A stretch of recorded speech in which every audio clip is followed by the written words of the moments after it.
This video will show you how to perform a two-sample t-test for two dependent samples. Let's take a look at our data.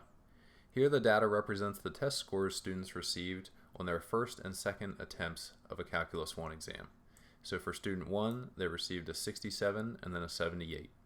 For student 2, they received a 56 and then a 65. We want to test to see if students had higher scores on their second attempt than on their first attempt. Let's now create our formal null hypothesis. There are a couple ways we could write this, but I'm going to choose to write it that the mean of second minus mean of first is equal to 0. Alternatively, you could create a variable known as mu of d, or mean of d, where d represents second minus first.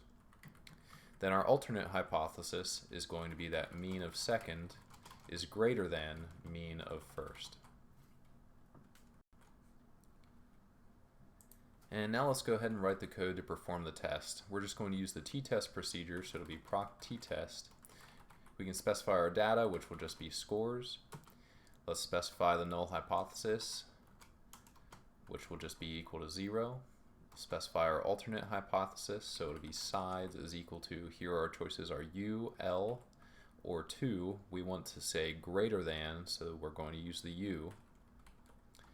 And now on the second line, it's just paired, and then the two variables that we're pairing. So it's going to be second and first. And now we can go ahead and run.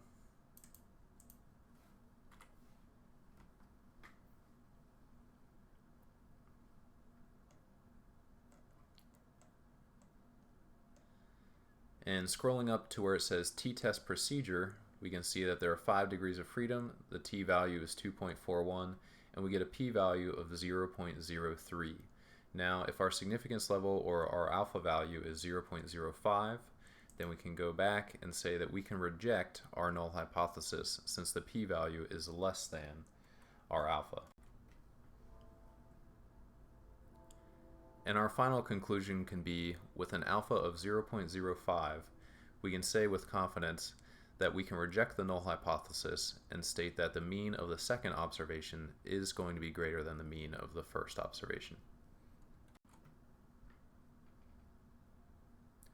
Now, let's say we want to test something other than the mean of the second exam scores is greater than the mean of the first exam scores. Let's just say we want to test that they're not equal to, and I'll represent not equal to with exclamation point equal to. Then in our code, all that we're going to do is just change this u now to a 2 to represent a two-tailed test. And we'll rerun our t-test.